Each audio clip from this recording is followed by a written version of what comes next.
ঢাকা শহরের প্রচণ্ড গরমের মধ্যে দুপুর এক বৃদ্ধ লোক রাস্তা দিয়ে হেঁটে যাচ্ছেন। পরনে তার সাধারণ সাদা পাজামা পাঞ্জাবি, কাঁধে একটা পুরনো কাপড়ের ঝোলা, যার মধ্যে সযত্নে রাখা আছে একটা ছোট কাঠের বাক্স। তার মুখের প্রতিটি বলিরেখায় যেন মিশে আছে গ্রাম বাংলার মাটির গন্ধ আর বহু বছরের অভিজ্ঞতা। আজ তার গন্তব্য এস্থেটিক কিউরেশনস, শহরের সবচেয়ে নামকরা এবং অভিজাত পুরাকীর্তি ও প্রত্নতাত্ত্বিক নিদর্শনের গ্যালারি। এই গ্যালারির প্রতিষ্ঠাতা আরমান চৌধুরী, তরুণ বয়সেই যিনি একজন সফল ব্যবসায়ী হিসেবে পরিচিত। দেশের বড় বড় শিল্পপতি, কূটনৈতিক আর ধনী সংগ্রাহকরা তার গ্রাহক। গ্যালারির কাঁচের দরজা ঠেলে ভেতরে ঢুকতেই এক শীতল হাওয়া হাশেম সাহেবের শরীর ছুঁয়ে গেল। ভেতরে যেন অন্য এক জগৎ। চারিদিকে মৃদু আলো, দেয়ালে দেয়ালে সাজানো প্রাচীন মুদ্রা, শতবর্ষী পুরনো ভাস্কর্য আর নানান ঐতিহাসিক নিদর্শন। চারিদিকে পিন পতন নীরবতা, যা কেবল দামি পারফিউমের গন্ধ আর মৃদু শাস্ত্রীয় সঙ্গীতই ভঙ্গ হচ্ছিল। রিসেপশনে বসে থাকা সাইমা নামের মেয়েটি ল্যাপটপ থেকে মুখ তুলে হাশেম সাহেবকে দেখে ভ্রু কুঁচকে ফেলল। তার চোখে মুখে স্পষ্ট বিরক্তি। সাধারণ চেহারার বৃদ্ধ এখানে কি করছেন? সে বলল, কাকে চাই? সাইমার কণ্ঠে কোনো আন্তরিকতা ছিল না। হাশেম সাহেব নরম গলায় বললেন, মা, আমি আরমান সাহেবের সাথে একটু দেখা করতে চাই। আমার কাছে একটা জরুরি জিনিস ছিল। সাইমা তাকে আপাদমস্তক একবার দেখে নিল। তার দৃষ্টিতে তাচ্ছিল্য ছিল। অ্যাপয়েন্টমেন্ট আছে আপনার? না মা, অ্যাপয়েন্টমেন্ট নেই, কিন্তু আমার বিষয়টা খুব জরুরি। দেখুন, স্যার এখন ব্যস্ত আছেন। তিনি যখন তখন যার তার সাথে দেখা করেন না। আপনি আপনার নাম আর ঠিকানা রেখে যান। যদি স্যার মনে করেন তো যোগাযোগ করবেন। কথাগুলো ছুঁড়ে দিয়ে সাইমা আবার ল্যাপটপে মনোযোগ দিল। হাশেম সাহেব হতাশ হলেন না। তিনি এক কোনায় থাকা একটা চেয়ারে গিয়ে বসলেন। তার শান্ত উপস্থিতি যেন এই কৃত্রিম আভিজাত্যের মাঝে এক টুকরো মাটির মতো বেমানান।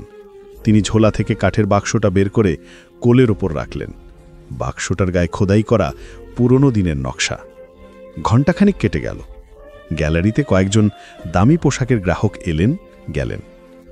আরমান চৌধুরী নিজে ঘুরিয়ে ঘুরিয়ে বিভিন্ন নিদর্শন দেখাচ্ছিলেন। তার মুখে পেশাদার হাসি, কথায় আভিজাত্যের ছোঁয়া। একবার তার চোখ হাশেম সাহেবের দিকে পড়ল। এক মুহূর্তের জন্য তার কপালে বিরক্তির ভাঁজ দেখা গেল। তিনি ইশারায় সাইমাকে ডাকলেন। আরমানের কণ্ঠ চাপা কিন্তু ধারালো। এই লোকটা এখানে কি করছে? আমি না বলেছি কোনো ভিখারি বা অপ্রয়োজনীয় লোককে ভেতরে ঢুকতে দেবে না? সাইমা ভয়ে ভয়ে বলল, স্যার, আমি তো চলে যেতে বলেছিলাম, কিন্তু উনি আপনার জন্য অপেক্ষা করছেন। অপেক্ষা করছে? আমার জন্যে? কে সে? আরমান তাচ্ছিল্যের হাসি হেসে এগিয়ে গেলেন হাশেম সাহেবের দিকে। তার পেছনেই দুজন স্যুট পরা নিরাপত্তা কর্মী। আরমান বিরক্তির সুরে হাশেম সাহেবকে বলল, কি চাই আপনার? এখানে কি করছেন? হাশেম সাহেব উঠে দাঁড়ালেন। কাঁপা কাঁপা হাতে কাঠের বাক্সটা এগিয়ে ধরে বললেন, বাবা, আমার নাম হাশেমউদ্দিন। আমি বিক্রমপুরের এক পুরনো পরিবারের শেষ সদস্য। আমার কাছে আমাদের বংশের একটা জিনিস আছে, একটা প্রাচীন কোষ্ঠী পাথরের সূর্যমূর্তি, প্রায় 1000 বছরের পুরনো, পাল রাজা ধর্মপালের সময়ের। আমি এটা আপনাদের গ্যালারিতে দান করতে চাই। তার কথা শুনে আরমান চৌধুরী অট্ট হাসিতে ফেটে উঠল। আশেপাশের কয়েকজন গ্রাহকও বিদ্রূপের দৃষ্টিতে তাকাতে লাগল। সূর্যমূর্তি 1000 বছরের পুরনো? আরমান ব্যঙ্গের সুরে বললেন, চাচা, আপনি কি জানেন আপনি কোথায় এসেছেন? এটা কোনো ভাঙাড়ির দোকান নয়। আমরা এখানে $1,000,000 জিনিস নিয়ে কাজ করি, আর আপনি কোথাকার কোন গা থেকে একটা পাথর নিয়ে এসে বলছেন এটা নাকি প্রত্নতাত্ত্বিক নিদর্শন।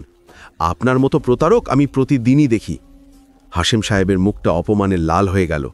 তিনি শান্ত কিন্তু দৃঢ় গলায় বললেন, বাবা, তুমি না দেখে কথা বলছো। একবার খুলে দেখো, এটা অমূল্য রত্ন। অমূল্য রত্ন?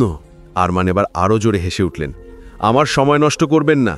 আপনার এই রত্ন নিয়ে ফুটপাতে বসুন, হয়তো 10-20 টাকা পেয়ে যাবেন। সিকিউরিটি, ইনাকে বাইরে নিয়ে যাও, আর খেয়াল রাখবে এই ধরনের লোক যেন আর কোনোদিন এই গ্যালারির সীমানায় পা না রাখতে পারে। দুজন নিরাপত্তাকর্মী প্রায় একরকম টেনে হিঁচড়ে হাশেম সাহেবকে বাইরে নিয়ে গেল। যাবার আগে তিনি শুধু একবার আরমানের দিকে তাকালেন। সেই দৃষ্টিতে রাগ ছিল না, ছিল গভীর হতাশা আর করুণা। তিনি কোনো কথা না বলে বাক্সটা নিয়ে ধীর পায়ে উত্তপ্ত ফুটপাত ধরে মিলিয়ে গেলেন। ভেতরে আরমান তার এক ধনী গ্রাহকের সাথে হাসতে হাসতে বললেন, দেখলেন তো মিস্টার রহমান, দেশটাই সব প্রতারকে ভরে গেছে। ভাবে একটা পুরনো পাথর দেখালেই আমরা বোকা বনে যাব। কিন্তু এই ঘটনার একজন নীরব সাক্ষী ছিল গ্যালারির এক কোণারে দাঁড়িয়ে থাকা তরুণ কিউরেটর ফারহান। সে নতুন জয়েন করেছে। পুরো ঘটনাটা দেখে তার মনটা খারাপ হয়ে গেল।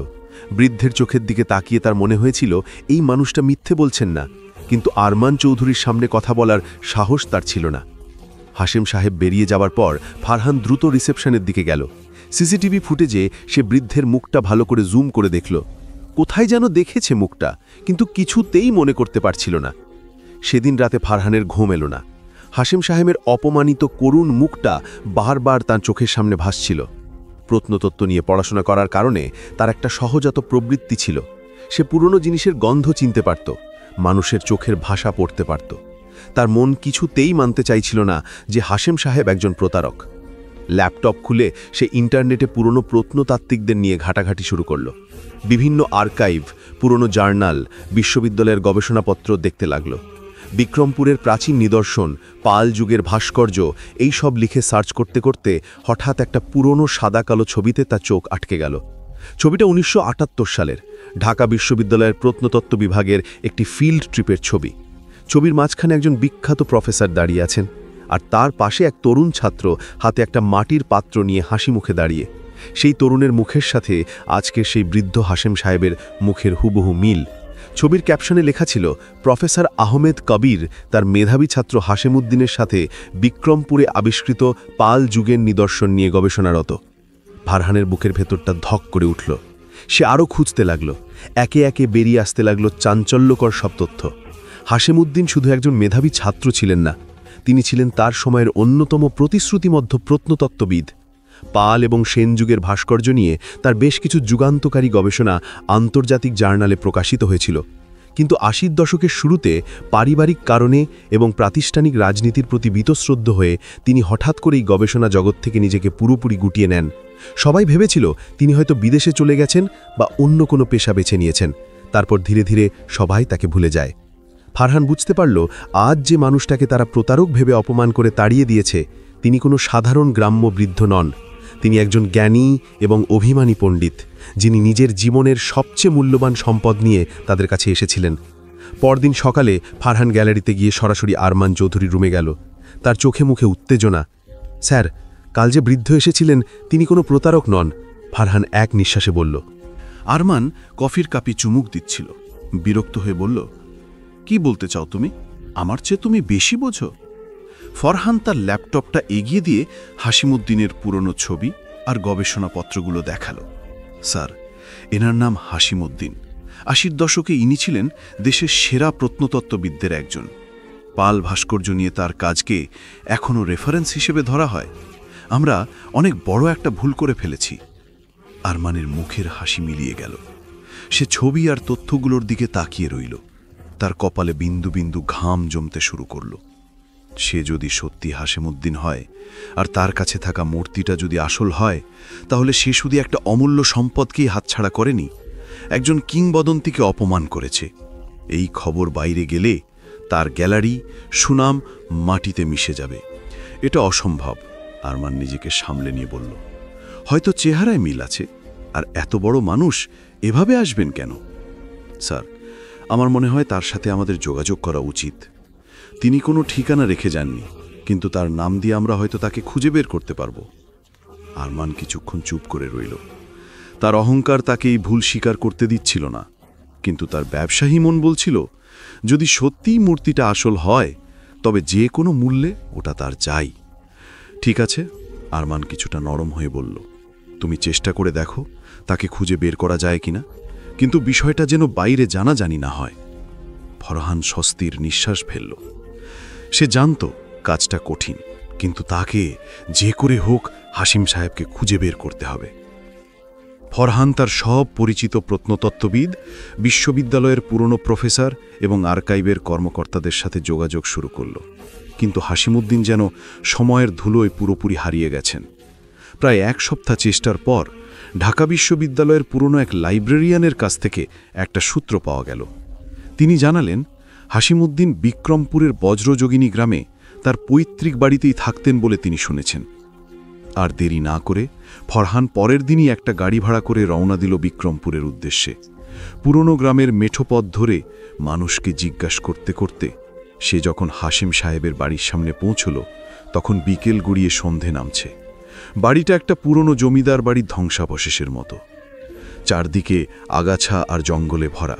সেখানেই হয়তো হাশেম সাহেব থাকেন। ফরহান এগিয়ে গিয়ে দরজায় কড়া নাড়ল। কিছুক্ষণ পর দরজা খুললেন হাশেম সাহেব। তার পরনে একটা লুঙ্গি আর ছেঁড়া ঠেঞ্জি। ফরহানকে দেখে তিনি চিনতে পারলেন না। কাকে চাই বাবা? তার কণ্ঠে সেই আগের মতোই সরলতা। ফরহান হাত জোড় করে বলল, স্যার, আমার নাম ফরহান। আমি এস্থেটিক কিউরেশনস গ্যালারি থেকে এসেছি। সেদিন যে ব্যবহার করা হয়েছে তার জন্য আমি লজ্জিত এবং ক্ষমা প্রার্থী। হাশেম সাহেব কিছুক্ষণ তার দিকে তাকিয়ে রইলেন। তারপর একটা দীর্ঘশ্বাস ফেলে বললেন, ভেতরে এসো। ঘরের ভেতরটা সাদামাটা কিন্তু পরিপাটি। একটা পুরনো চৌকি, একটা পড়ার টেবিল, আর চারপাশে শুধু বই আর বই। প্রত্নতত্ত্ব, ইতিহাস, দর্শন, যেন এক জ্ঞানের সমুদ্র। ফরহান বসার পর হাশেম সাহেব বললেন, আমি জানতাম কেউ না কেউ একদিন আসবে।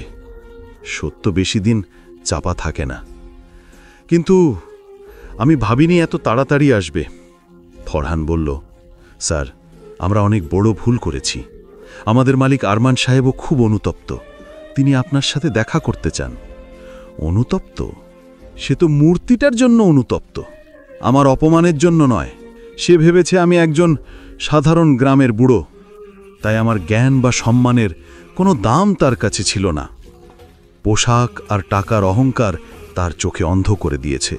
তিনি উঠে গিয়ে ঘরের কোনায় রাখা সেই কাঠের বাক্সটা নিয়ে এলেন। সাবধানে ডালাটা খুললেন। ভেতরে লাল শালু কাপড়ে মোড়ানো প্রায় 1 ফুট লম্বা একটা মূর্তি। ফারহান ঝুঁকে দেখল কোষ্টি পাথরের তৈরি এক আশ্চর্য সুন্দর সূর্যমূর্তি। মূর্তির কারুকার্য, তার গঠনশৈলী আর পুরানো পাথরের গায়ে সময়ের চিহ্ন সবকিছুই বলে দিচ্ছিল যে এটা একটা অমূল্য প্রত্নতাত্ত্বিক নিদর্শন। ফারহানের নিঃশ্বাস বন্ধ হয়ে আসার উপক্রম হল। এটা ধর্মপালের সময়ের সূর্য উপাসনার শেষ দিকের নিদর্শন। আমার পূর্বপুরুষেরা পাল রাজাদের অধীনে কাজ করতেন। বংশ পরম্পরায় এটা আমাদের কাছেই ছিল।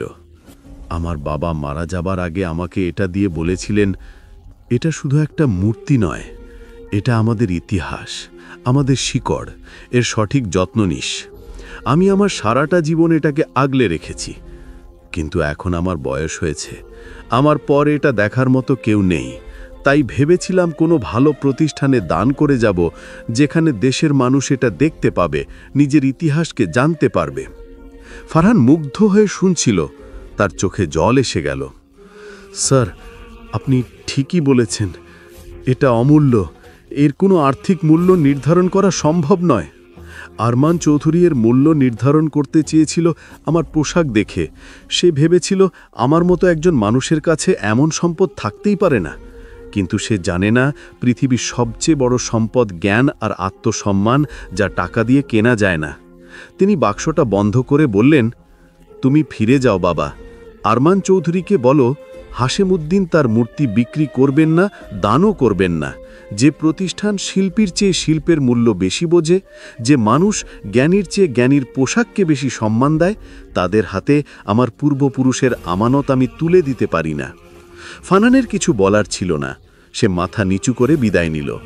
ফিরে যাবার পথে তার মনে হচ্ছিল সে শুধু একটা মূর্তিই হারিয়ে ফেলেনি, সে একজন সত্যিকারের জ্ঞানী মানুষের কাছ থেকে জীবনের এক অমূল্য শিক্ষা নিয়ে ফিরছে। ফারহানের কাছ থেকে সব শুনে আরমান চৌধুরীর মাথায় যেন আকাশ ভেঙে পড়ল। সে বুঝতে পারছিল এমন ভুলের মাসুল তাকে দিতে হচ্ছে। একটা 1000 বছরের পুরানো মূর্তি, যার আন্তর্জাতিক বাজার মূল্য কোটি কোটি টাকা হতে পারত, সেটা তো হাতছাড়া হলোই, সাথে তার এতদিনের অর্জিত সুনামও এখন ঝুঁকির মুখে। যদি কোনোভাবে এই খবর সংবাদ মাধ্যমে ফাঁস হয়ে যায়, তাহলে তার কেরিয়ার শেষ। আরমান মরিয়া হয়ে উঠল। সে নিজে বিক্রমপুরে যাওয়ার সিদ্ধান্ত নিল। দামি গাড়ি, স্যুটকোট পরে, মোটা অঙ্কের টাকার চেক নিয়ে হাশেম সাহেবের বাড়ির সামনে গিয়ে হাজির হলো। কিন্তু হাশেম সাহেব তার সঙ্গে দেখাই করলেন না। তিনি ভিতর থেকে পাঠালেন, যিনি মানুষের সম্মান করতে জানেন না তার সঙ্গে আমার কোনো কথা নেই।